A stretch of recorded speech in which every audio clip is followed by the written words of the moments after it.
I know there are times that I'm going to repeat myself on this vlog. Yes, I do this vlog mostly for myself, but I'm also doing it in a public, very vocal, I don't know what the word would be, avenue. And as a storyteller as well, which I can't help but it's kind of in my blood. Um, I want, if this is the only episode or that other episode is the only episode that you come to and you come across one of the stories that I'm talking about or some experience, I want it to make sense to you.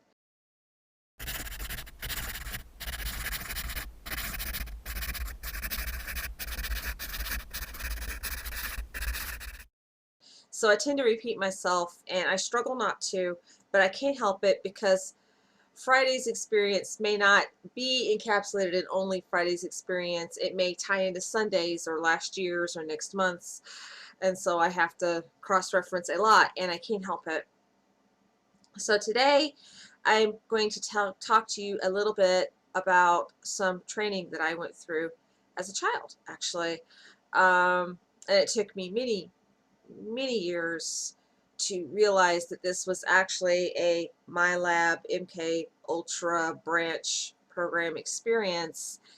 And it was my husband actually that helped me to realize this. And I've been sitting on this story for a while, trying to figure out how I was going to present it. Um, and it was a difficult time that once in a while I'll have to revisit for, I don't know if it's a refresher course or what goes on. What happened, a lot of people who talk about similar experiences, they talk about what happened with them, and although it's kind of the same thing, it's not.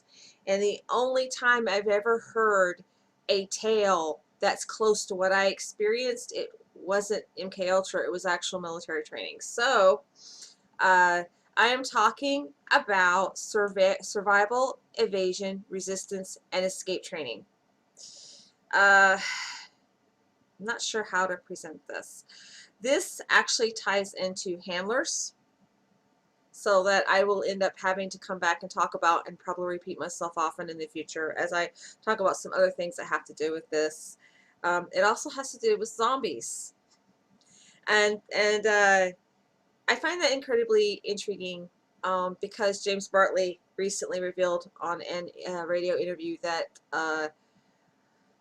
when the grid goes down and everyone's expecting it, and there are people who are conscious operatives talking about how they're warned about it, one of the things that the government even has a contingency plan about this, and that's a zombie infestation. Well, in my case, that's what I was taught to run from a lot. One thing I figured out, though, is that it's not just preparing for a zombie invasion or infestation. It was also what they call a doe hunt. And when it comes to doe hunts, people think of a woman getting kidnapped and she's set in a setting with only tennis shoes, and she has to run for her life, and men will hunt her down. And a couple of people I have spoken to in the past couple of years, one actually had a friend who didn't survive a doe hunt. I have found websites dedicated to doe hunts where the women are actually just basically paid prostitutes. And the websites actually said, don't tell your wife, let's tear apart the family. So this is going to be a little bit longer vlog than usual as I dive into this story, and we're going to go all the way back to my childhood. I'm not able to cohesively put things in linear order. I know it's linear order, but I can't talk about it linear. It's really hard. Between the night terrors and actually, and the beach, the blood beach thing that I've mentioned,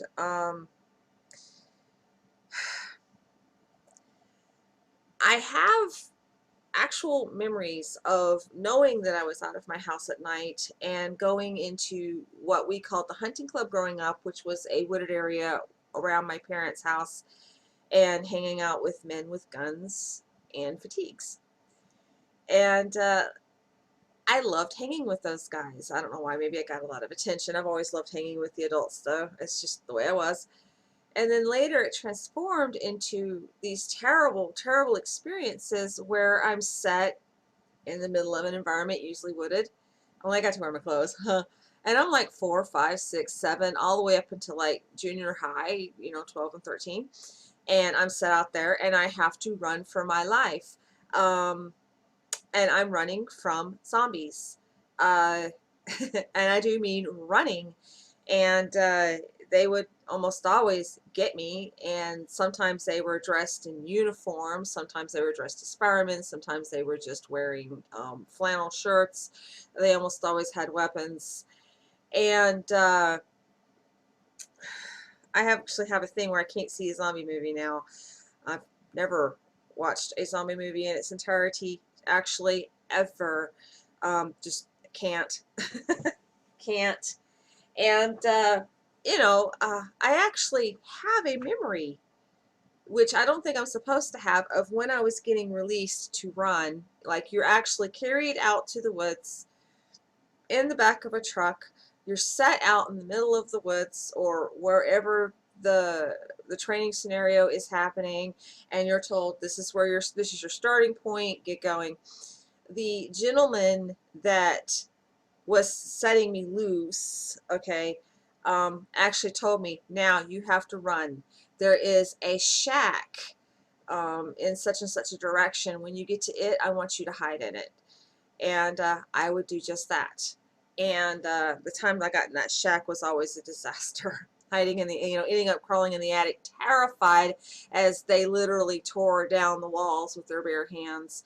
There was one time I was actually released inside the shack in the middle of nowhere and told, do not move from this place, do not go anywhere. And I didn't, and they came and tore down the walls. Grew up with these nightmares from like elementary school up, but most of them happened during my junior high period, which would be early puberty. And they kind of petered out right about when they started having scenarios on my school grounds. And I got cornered in one of the portables. It was the portable where we would do reading classes to improve our reading. I would get in there, and after a while, I was so terrified, something in me popped, and the telekinesis that I can't do consciously would pop out, and things would fling across the room at these people, and I would defend myself in any way. When that began, the zombie hunts stopped. I stopped getting hunted, and that was, and then there was a couple of times it turned from zombies to werewolves, and then I was expected to shapeshift into a werewolf and fight to defend my family or something like that, and that only happened a couple of times, and I proved to be very bad at that and get my butt kicked repeatedly. Just not a fighter. And it wasn't meant to be. They set me out to run for my life constantly. There was never any fighting training like other people talk about. I was all about survival, evasion, resistance. Most of it was survival and evasion for me. It was never encouraged that I fight, and when I started to fight back, it was stopped because I was fighting back. I'm not sure why that was a big deal. But what was really interesting is a couple of years ago at Fort Polk, I was put out for another training and I was released, and they have this training area out by Fort Polk that simulates Afghanistan, and I was released out there, and I was given a group of children, and I was told I had to get the children out of there by survival and evasion and escaping. And we're there, and I've got them, and I look up in the sky, and there are these bombs coming down, and they're being released, but instead of like landing on the ground and exploding, they were exploding in midair, and there was these clouds of lethal gas just spreading, blanketing out. And so instead of escaping, because there was nowhere we could go, I had to adapt and overcome, and my goal became to get the children as high up as possible. There was a building nearby that was, the top of it was above the level that the bombs were exploding, and I was trying to get them to the top of the building as quickly as possible. Once I had determined my course of action, the exercise ended. when I told my husband the next day about this, and I revealed to him a lot of that I'd been through, that's when he told me that it was, you know, the SERE, the SERE training. And that's when he told me that what I saw was what they call carpet bombing, which I had never heard of. Never. I have never heard of carpet bombing. I have never seen footage of carpet bombing. I knew nothing about carpet bombing. It was a new thing to me. I had to look it up, and I was aghast that I had it so spot on, and yet, you know. And interesting thing about the zombie chases, I know this is a very convoluted post, I'm sorry. Like I said, it's very hard to talk about. um, was that when I finally saw a zombie movie that came out long after I did the zombie chases, the zombies were exactly like in my dream. As a matter of fact, I didn't see the whole movie. It was the one where the people were trapped in a mall, and the little bits I saw were exactly like my dream. Same scenario, same setup, same team, and it was just like, okay, this is too creepy. And I thought, oh, I'm seeing the future, and then, you know, you learn more. Now, I'm talking about this because, again, everyone else that I've heard talk about when they go through the survival evasion training, they're always off on what they've been through, and no one. And although people talk about the zombies and they talk about this and that, the other, I've not heard a single person match how I was trained at all. It's always way off. So I'm talking about this today, one, because, hey, there's this thing. Two, I would really, really love it to hear or read other people who have been through something similar so that we can compare and contrast. Now, what's really cool on a final note on the survival evasion is I'm perceiving these people as zombies in a hypnotic state. I'm pretty sure, even though everybody goes, oh, it was astral, you get pulled on everybody, pretty sure my experiences were pretty freaking physical. I mean, there have been times that I would come home with bruises and scrapes and things. There was one time with the werewolf training, I got into a dog fight, woke up with scratches all over my face. Pretty sure that was physical. And so I'm under this hypnotic trance, which means that surely it's a doe personality that's having to run for her life, or maybe it was maybe it was a Manchurian candidate that they really just wanted to bring out the telekinetic gifts in her, which incidentally I do have in real life, but like I said, I can't do them on purpose. I have to be incredibly stressed out to do it, and it's always accidental. There was one time when I was with my first husband, and his ex-wife was terrible. She was raising the child support at least every other month. Really abused her power. And even though we were like literally in rags, barely making it, and there was one time we got served that morning to raise the child support yet again, even though we paid on time and everything. And it was and the level of the child support was way above the legal amount, but you know, where she lived, that they didn't care. They protected child molesters where she was at. But anyway, I was in the grocery store that day, and I just kind of zoned out. I was just so stressed. I was having a hard time focusing, and I just kind of zoned out, and I was staring at the cans on the bottom of an aisle, and the cans just kind of went pop, pop, pop, pop, pop, pop, pop off, off the aisle onto the floor, just fling, fling, fling, fling, fling, fling. And it was just that I was just that stressed out, so I can't do these things on purpose. I really wish I could. I don't know what I would do. Probably then I would be like, I'm going to get myself a drink. I think I'll just put out my hand and get my drink. But I can't. So, but anyway, so there's this thing, and it's there. So that a few years ago, when my husband now, the one that actually treats me like a person, was deployed to Afghanistan, I was purposefully, by my handlers and by my husband's chain of command and the elements around me, put under a lot of duress. Now, think about it. Stress and duress activates me and gets me doing stuff. It does it for a lot of my labs. This was an intense, terrible year. And I will tell more about this event later.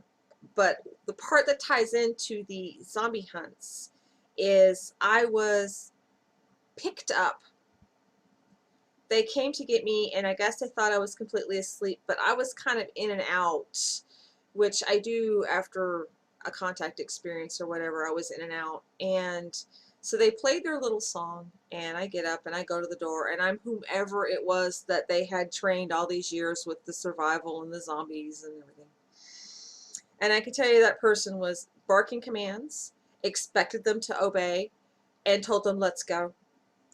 The problem is that I was co-conscious with myself, you know, and I'm looking at these two handlers who, by the way, were dressed in very serious dress blues, ranks and flash and medals and things. And best I can figure is it was naval. And unfortunately, because it's that person, I'm looking at their faces and I wasn't seeing people, although I can't remember their hair color. I was seeing zombies, rotting flesh, and one of them, there was like an older one and a younger one. And that younger one, I will tell you a lot about that little dick later when I continue on the handler aspect of the story. He had a hole so I could see his teeth, and I knew that I was seeing a hypnotic suggestion, and I knew that it harbored from way back to childhood, and I knew that this was residual, and I was conscious enough that I really just wanted to see a man, not a zombie, and so I blinked. And I've mentioned it before in the vlog, not to blink, try to keep a serious face, and the blinking gave me away. But yes, I perceived these guys as zombies. So because that was my early training, that was my triggering training, I don't know what it was. So it's mentioned that, you know, there may be a zombie apocalypse, you know, or something similar coming. Possibly. Possibly we're trained to handle zombies, but in my case, I have to wonder, and because of the other information and the way I'm able to correlate everything into this zombie event, I have to wonder if it's not just that there's this type of training that involves a fear of zombies. And now that I've said that, and I have made this really long convoluted post that I don't even dare edit because it's already messy, and I'm sorry it doesn't make sense. I'm even going to just upload this fresh even though I have things scheduled because, you know, and now that I've done that in this really, really long post, I hope it made sense to you. Yeah.